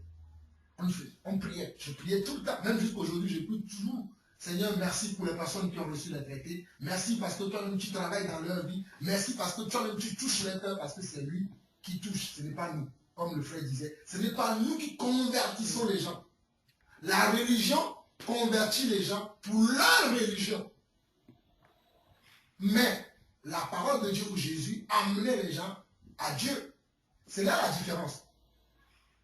Les religieux d'aujourd'hui, ils convertissent les gens pour leur religion qu'ils ont créée eux-mêmes. Mais les apôtres, ils donnaient la parole aux gens pour réconcilier les hommes avec Dieu. Et vous, notre rôle, c'est de réconcilier les hommes sur la terre avec Dieu. Pas avec notre religion. Ah oui, votre église, il est au 5 square de la Bésace à Évry. Non, on n'a pas d'église. Mais on peut dire, ah, nous réunissons quand même pour prier, ou dans notre maison. Mais ah oui, votre église, c'est ce qu'on de la désastre. C'est quelle église? Oh non, c'est les témoins de Christ. Non. Parce que nous aussi, on peut prendre, parce que nous sommes témoins aussi de Christ. On peut prendre Actes chapitre 1, verset 8, qu'il a dit, soyez mes témoins à Jérusalem, et si toutes les autorités de la terre pour faire une religion. Mais c'est pas ce que les apôtres ont fait. Mais basé sur cette parole-là, c'est basé sur cette parole-là qu'ils ont commencé à Jérusalem. Après, ils se sont partis, ils se sont dispatchés un peu partout, jusqu'à ce que la parole est arrivée jusqu'à nous. Bon, bref, pour lire, dans Actes chapitre 17, on nous dit que, bon, je vais aller vers le verset qui explicite ce que nous sommes en train de dire. Vers le verset 10, on dit que aussitôt les frères firent partir de nuit Paul et Silas pour Bérée. Lorsqu'ils furent arrivés, ils entrèrent dans la synagogue des Juifs. Regardez, ils sont arrivés dans une ville, et la ville s'appelle Bérée. Et quand ils sont arrivés dans cette ville-là, ils ne sont pas partis dans un hôtel pour dormir, ils sont partis dans une synagogue. Et dans la synagogue, on nous dit, ces Juifs avaient des sentiments plus nobles que ceux de Thessalonique. Ils reçurent la parole avec beaucoup d'empressement et ils examinaient chaque jour les Écritures pour voir si ce qu'on leur disait était exact. C'est-à-dire en tant que personne lambda sur la tête aujourd'hui, ou bien en tant qu'un individu, lorsque quelqu'un te parle de la parole de Dieu et que tu as la possibilité d'avoir une Bible et que tu as la Bible, ton rôle, ce que tu as à faire, c'est de juste vérifier. Si ce que la personne t'a dit, c'est ce qui est dans la parole. Mais c'est ça qui manque aujourd'hui aux hommes. On dit, on leur parle de quelque chose. Ah, mais c'est où ton église? Juste, on veut aller à l'église parce qu'on nous a dit que c'est l'église qui sauve. C'est ce que ceux qui nous ont précédés, c'est ce qu'ils ont donné aux gens. L'église qui sauve, c'est la religion qui sauve. Ils n'ont pas dit que c'est la Bible, la parole de Dieu, ou bien la relation que tu as avec Dieu, c'est ça qui va te sauver. Ils n'ont pas dit ça. Ils ont plutôt dit, c'est l'église ou la relation que tu as avec ton pasteur, c'est ça qui va te sauver. Donc du coup, lorsque toi tu viens, tu dis autre chose, il y a un jour dans le train, il y a une femme qui m'a dit, mais vous êtes bizarre, vous êtes quel genre de pasteur? Vous dites que vous n'avez pas d'église, vous dites que vous ne prêchez pas pour l'argent. Quel genre de pasteur êtes-vous? Non, elle a dit en haute voix. C'est vrai. Elle a dit ça en haute voix. Et moi-même, je me suis senti gêné de la manière dont elle parlait. C'était mais vous là, il faut la fermer un peu. Vous dites que vous n'avez pas d'église, vous dites que vous ne prêchez pas pour l'argent, mais vous prêchez quand même. Vous êtes quel genre de pasteur, vous? Donc là, j'ai vu que voici quelqu'un qui est tellement endoctriné par sa doctrine que pour lui, trouver quelqu'un qui dit que non, moi je ne viens pas pour vous amener dans mon église, je prêche Christ, pour elle, c'est moi qui ai un problème. Je n'ai même pas rentré dans la discussion. J'ai juste dit, madame, si vous voulez comprendre mieux ce que je viens de vous dire, vous avez eu la Bible, vous avez eu le traité, lisez-le, et si vous avez d'autres questions, posez-les à l'auteur de la Bible, il répondra à votre question. J'ai fermé tous, et puis j'ai arrêté là. Parce que si on va rentrer dans la discussion, ça va faire quoi? Ça va gâter le travail que j'ai fait. Et c'est pour ça qu'il faut le discernement. Si c'était avant, je vais commencer tout de suite, mais on va entamer une discussion qui n'est pas bien, parce qu'il y a des personnes qui ne sont pas au niveau de cette dame-là qui est beaucoup endoctrinée, qui sont des personnes qui... Non, donc lorsque moi je vais commencer à taper une discussion, ils vont dire, mais finalement le monsieur là, ça va les embrouiller. Donc du coup, moi j'ai dit, non, vous avez les traités, vous avez les paroles dans la Bible, ben, la question qu'on m'aurait posée, ben, lisez la Bible, vous aurez la réponse. Mais si on serait bien, je ne l'aurais plus de côté, et là je vais dire, mais il faut qu'on discute, parce que c'est ce que les apôtres faisaient. Après, ils prenaient le temps pour discuter, pour expliquer mieux. Mais en général, quand ils sont dans un groupe comme ça, ils n'expliquent pas tout. Ils vont à l'essentiel. Christ. C'est Christ qui sauve, c'est Christ qui est le chemin. Et c'est ce que les Béréens ont fait. Parce que si vous voyez le premier verset, les chrétiens de Thessalonique, ils n'ont pas eu l'attitude que les chrétiens, que ceux de Bérée ont eu. Parce que ceux de Thessalonique ont même chassé après l'apôtre Paul. Et c'est ce que cette femme-là était en train de faire. Limite, elle n'a pas chassé comme ça, mais elle me dit, sors de là. Toi, tu dis que tu n'as pas d'église, tu ne veux pas l'argent, mais tu prêches. Mais qu'est-ce que tu fais ici? Sors d'ici. Limite, elle est en train de me chasser. Mais c'est là où ça rejoint ce que le frère dit tout à l'heure, qu'il faut avoir le discernement pour ne pas rentrer dans le jet de l'ennemi. Parce que des fois, vous allez voir que vous êtes en train de parler aux gens. Il y a quelqu'un qui ne vous l'avez même pas invité. Il passe, il va s'arrêter. Et c'est lui qui va vouloir maintenant vous enseigner tous. Il va commencer, oui, mais Oui, mais ça nous est déjà arrivé, à moi et Patrick, quand on était en train de parler avec un monsieur, il y a quelqu'un d'autre qui vient, on n'a même pas appelé, il vient, il veut tout casser. Et ça, c'est généralement les choses qui arrivent. Donc c'est à nous d'avoir le discernement et de savoir que ce qu'on fait, ça va toujours avoir des répercussions. Même si on ne le voit pas comme ça. Des fois, toi, tu donnes une Bible à quelqu'un. Tu donnes un traité. Peut-être que la personne ne va pas revenir te voir pour dire, ah Patrick, la Bible que tu m'as donnée m'a sauvé la vie.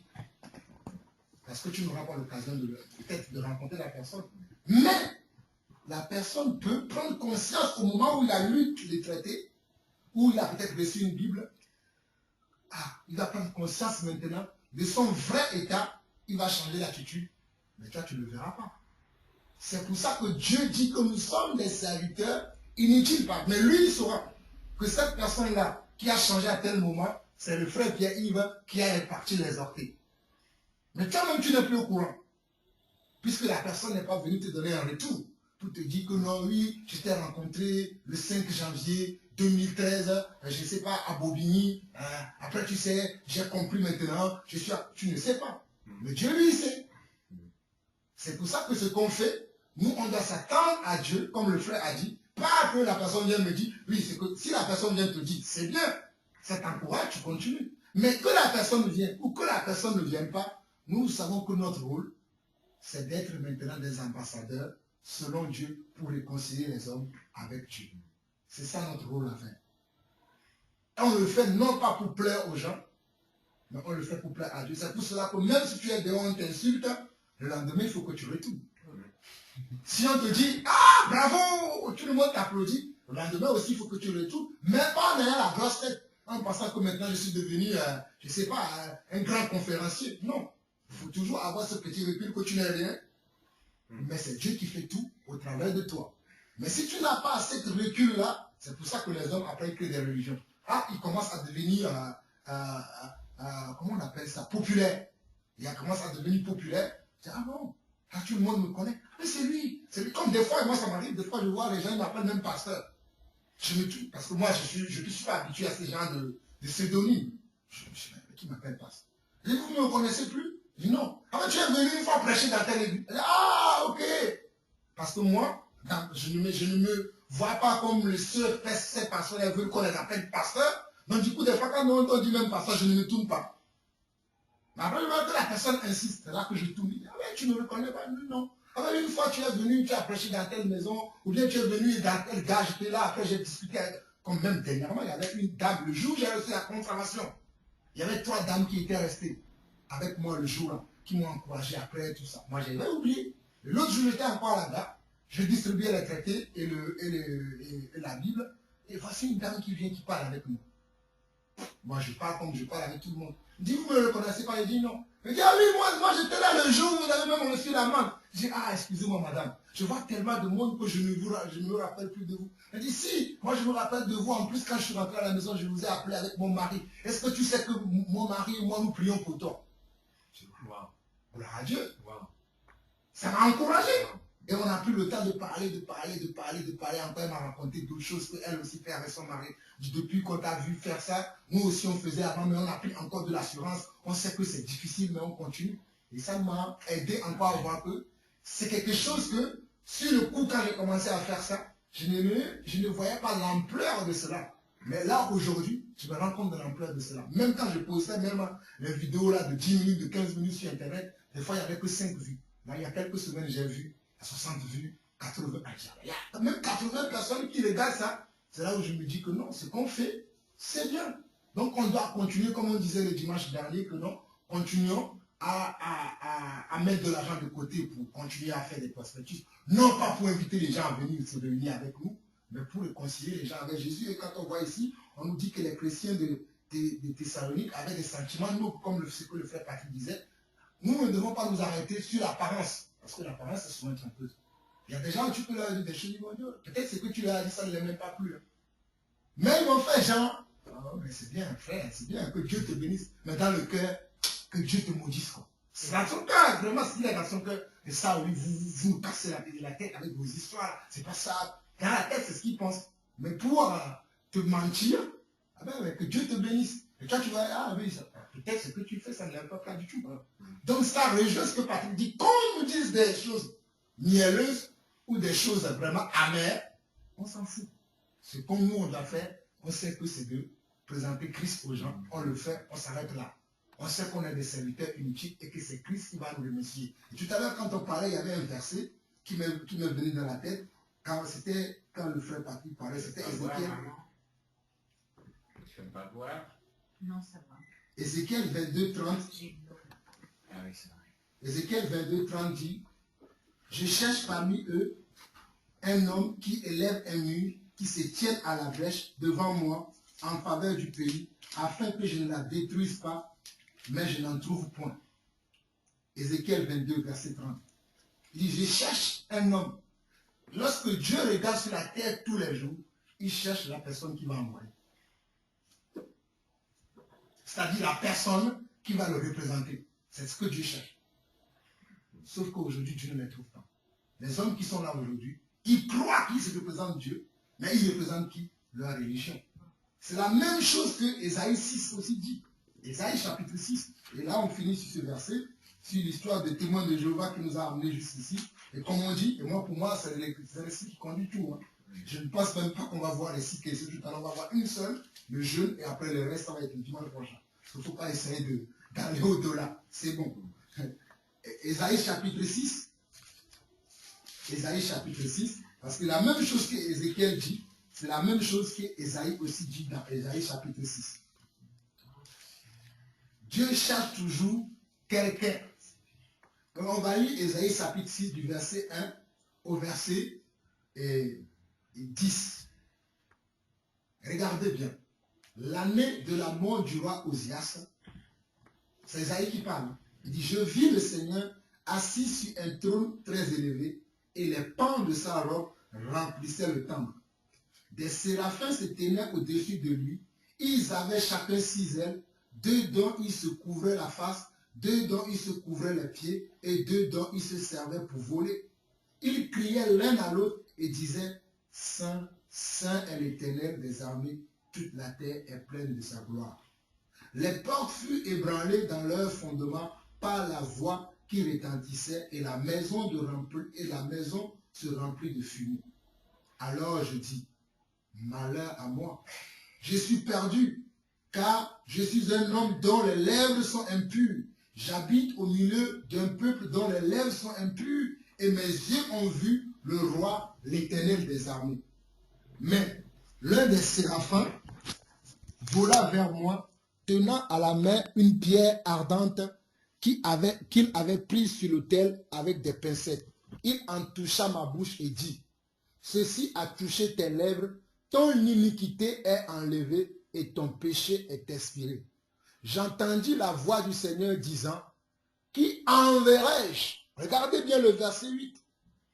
J'entendis la voix du Seigneur disant, qui enverrai-je et qui marchera pour nous? Je répondis, me voici, envoie-moi. Me voici, envoie-moi. Je répondis, me voici, envoie-moi. Si nous lisons le verset 1 jusqu'au verset 7, Ésaïe, pendant son moment de communion, a été enlevé en esprit, où il a vu le Seigneur. Et lorsqu'il a vu le Seigneur, son vrai état, parce que quand tu vois Dieu, ton vrai état apparaît devant Dieu. Il a vu que malgré sa vie de sanctification, il avait encore des choses en lui et il a vu que non, il ne pouvait pas voir le Seigneur. Il a dit, j'ai vu Dieu, malheur à moi, je vais mourir. Mais comme Dieu est miséricordieux, Dieu lui-même a touché au travers d'un séraphin sa bouche et Dieu lui a dit, comme ce séraphin vient de toucher ta bouche, ton péché qui te rendait impuissant, impur devant moi, a été expié. Et là, Dieu a commencé à parler. Dieu a commencé maintenant à lui parler. Il lui dit quoi? Et il dit, j'entendis la voix du Seigneur qui dit, qui enverrai-je et qui marchera pour nous? Est-ce qu'Ésaïe était obligé de dire, est-ce que Dieu a dit, je t'envoie directement Ésaïe? Non. Nous, on veut que Dieu veut nous dire, ah oui, tu sais, Patrick, je t'envoie, va parler. Non! Dieu cherche, le jour où tu vas être prêt, toi tu te sens prêt, que tu vas aller quelque part, quand tu vas partir, là tu vas commencer à entendre Dieu. Mais si tu veux attendre d'abord Dieu avant d'agir, bon, des fois tu peux l'entendre avant d'agir. mais des fois, tu ne l'attendras jamais. Par exemple, quand j'ai commencé à prêcher dans le train, je n'ai pas entendu Dieu me dire, va prêcher dans le train. Mais là, maintenant, je commence à entendre Dieu. Il y a des jours où je prends le train, je dis, aujourd'hui, je ne veux pas parler. Je rentre, on arrive à un certain niveau, maintenant, il dit, maintenant, c'est maintenant que tu vas parler. Donc, on doit comprendre que Dieu cherche toujours quelqu'un qui est disponible, qui est bien disposé, qui a l'amour déjà pour Dieu et qui a l'amour pour les âmes, comme le frère a dit. Avoir l'amour pour Dieu et avoir l'amour pour les âmes. Avoir l'amour pour Dieu, c'est quoi? C'est que tout ce que tu fais pour Dieu.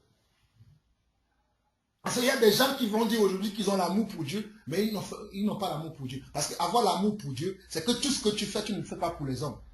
Tu fais pour Dieu. Parce que vous allez voir que les gens qui font les choses, ils vont faire semblant. Moi, j'étais comme ça avant, hein, je sais de quoi je parle. Ah oui, je fais pour Dieu. Mais quand les gens ne vont pas lui remercier par rapport à ce qu'il fait, quand tu ne vas pas avoir de la reconnaissance par rapport à ce qu'il fait, il va arrêter. Là, je suis que bon, il ne faisait pas pour Dieu. Il faisait pour lui. Mais comme il n'a pas de reconnaissance, comme il n'a pas de remerciement, il arrête. Parce qu'il ne faisait pas pour Dieu. Mais si tu fais pour Dieu, qu'il y ait la reconnaissance ou pas, ben tu continues parce que tu fais pour Dieu. Et c'est là le vrai amour des âmes. Et c'est ce que nous devons avoir. Ouais. Parce que moi, quand je vais prêcher dans le train, Je parle beaucoup de ce que tu as dit je n'avais pas réfléchi à ça, je réfléchissais sur les activités. Elles sont les positives peuvent être fausses. Genre, tu rencontres quelqu'un comme des chrétiens, il va te dire, oh non, quand même, je suis chrétien, je suis obligé de lui dire que Dieu vous bénisse. Au fond de son cœur, effectivement, c'est peut-être pas ça. ça, la réalité. Mais juste, il a dit ça pour te flatter. Et mais si toi, tu n'as pas une autre vision que la vision de ah oui, on t'applaudit et que tu es content, des fois, des applaudissements, ce ne sont pas vraiment des applaudissements. Hein. Moi, j'ai vu ça même au milieu de nous. Quand j'étais là avant avec plusieurs frères, je voyais que des fois, je prêchais des messages, des frères me disaient, oui, comme ça devant les gens. Mais après, une fois qu'on finit, je reçois un coup de fil le soir. Mais non, je ne suis pas d'accord avec ce que tu as dit.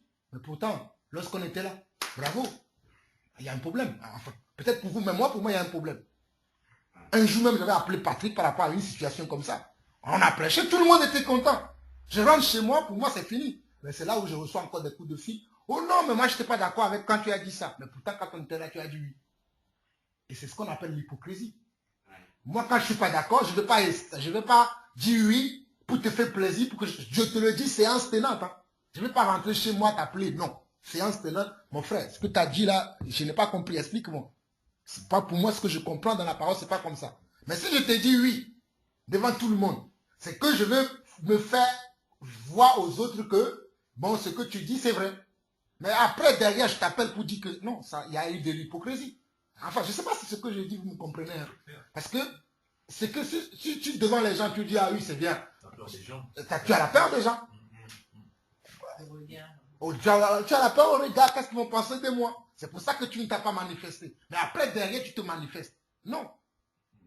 Donc, c'est pour ça que nous devons vraiment faire attention par rapport à la vie chrétienne qu'on mène aujourd'hui. C'est pour ça que je dis, on doit vraiment aimer le Seigneur, sinon on ne l'aime pas. J'aime Patrick quand il dit ça souvent. Quand il dit, moi je veux, en tout cas, je ne veux pas être comme tout le monde. Soit j'aime Dieu, soit je ne l'aime pas. Je ne veux pas dire que soit je suis avec Dieu, et j'y vais, même si j'ai encore des choses à travailler dans ma vie, je travaille, et j'avance, je travaille d'avance, que de faire semblant comme on voit des gens aujourd'hui. Ils savent qu'ils ont des choses à travailler dans leur vie. Ils savent qu'il y a plein de péchés dans leur vie, mais ils font semblant de jouer. On ne fait pas semblant avec le christianisme. Le christianisme, ce n'est pas une partie politique. Dans une partie politique, les gens font semblant. Votez pour moi, vous allez avoir l'impôt qui va être réduit. Après, vous votez pour eux, ils vous oublient. Mais ce n'est pas pareil avec Dieu. Dieu, quand il dit, crois en moi et tu auras la vie sauve, effectivement, si tu crois en Dieu et que tu pratiques ce que la Bible dit, tu auras la vie sauve. Hein. Dieu ne va pas te dire, crois en moi, tu auras la vie sauve. Tu vas croire en lui, tu vas marcher dans la sanctification, tu vas marcher dans la vérité, tu vas marcher selon sa parole, et qu'à la fin, après, il te met dehors. Non, Dieu n'est pas comme ça. Mais sauf qu'aujourd'hui, c'est ce qu'on voit. C'est pour ça que je faisais allusion tout à l'heure que ne nous attendons pas à recevoir de la reconnaissance. Celui qui attend à recevoir une reconnaissance, il va au bout de 2 mois, de 3 mois, il va être fatigué. Il y a même des gens qui m'attendent aujourd'hui. Non, Jean-Paul il dit qu'il va être dans le train. On va voir combien de temps ça va durer. Je vous dis la vérité, ils s'attendent à voir. Oh non, mais la réunion qu'ils font chez Patrick là, combien de temps ça a fait? Il y a des gens qui attendent ça. Peut-être vous, vous n'êtes pas. C'est pour ça que je vous dis que vous nous voyez comme ça, mais il y a une pression.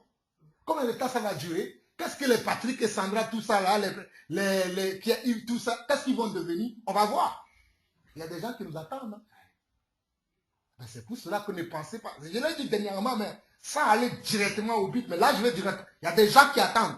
On va voir. Jean-Paul, tu dis que on va voir ce que Pierre-Yves va devenir. On va voir ce que Sandra va devenir. On va voir ce que Patrick va devenir. Vous disiez que vous prenez. On va voir.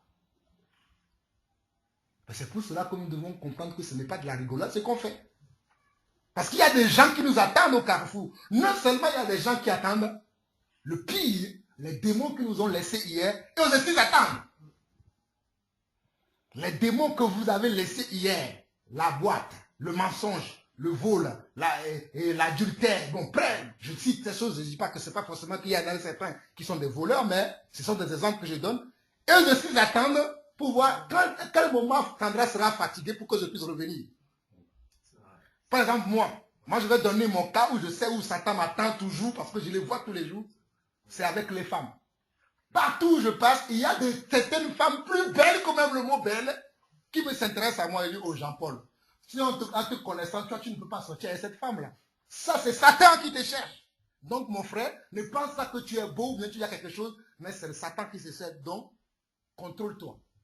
Je vous dis la vérité, moi, c'est comme ça que maintenant, chacun a son niveau de comment je veux dire, de persécution, de tribulation, d'épreuves. Nous n'avons pas les mêmes épreuves. Mais certes, chacun a une épreuve. Je ne sais pas l'épreuve que tu as eue cette semaine, ni l'épreuve de Sandra, ni l'épreuve de Patrick. Mais chose qui est sûre, nous tous, nous avons tous les jours, toutes les minutes qui passent, des épreuves. Les réussissons-nous? Je n'en sais rien. Chacun aura rendre compte devant le Seigneur. C'est là où on sera individuel.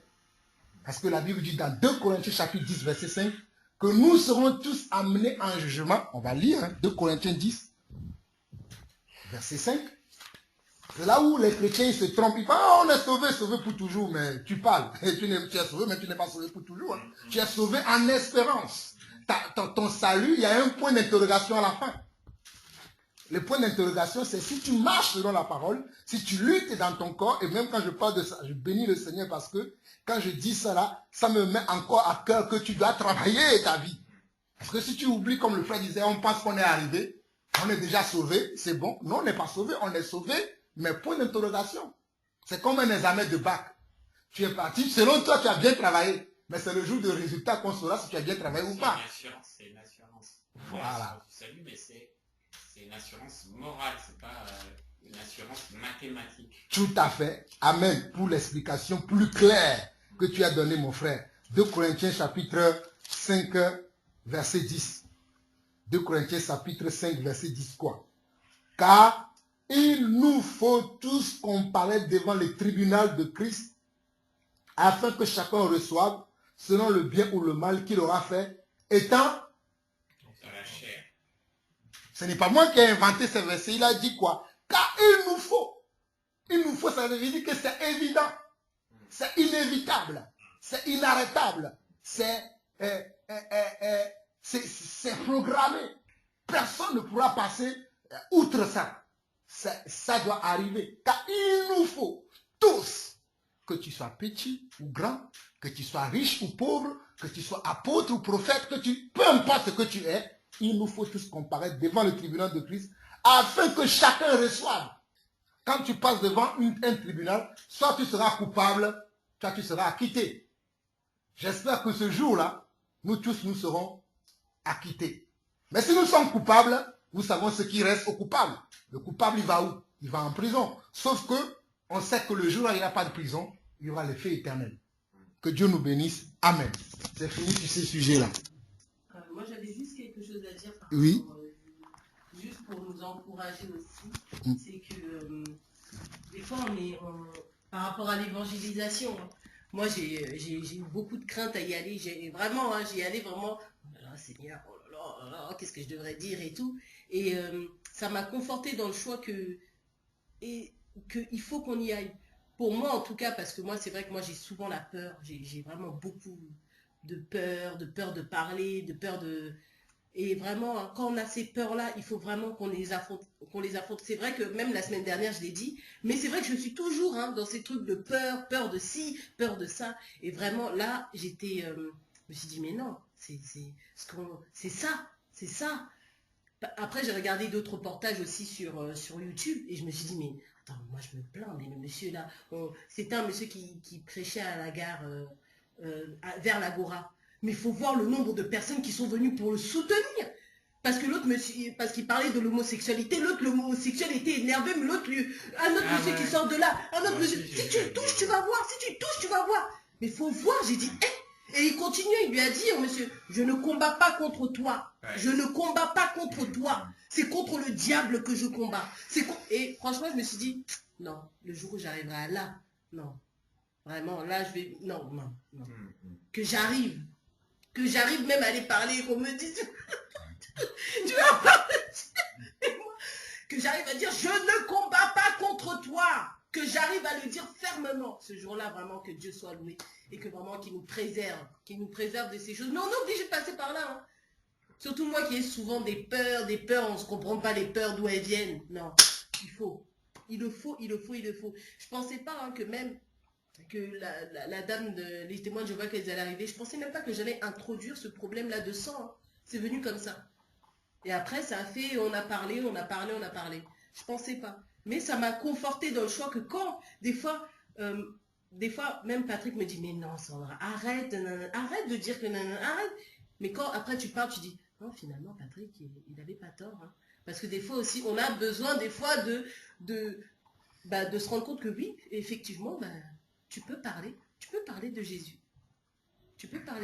Mais c'est vrai que après, quand j'ai regardé des vidéos sur YouTube, j'ai dit, non, nous, on n'a pas de persécution vraiment comme le monsieur là. Mais ce monsieur-là, ce jour-là, le Seigneur, vraiment, lui a montré que tu n'es pas tout seul.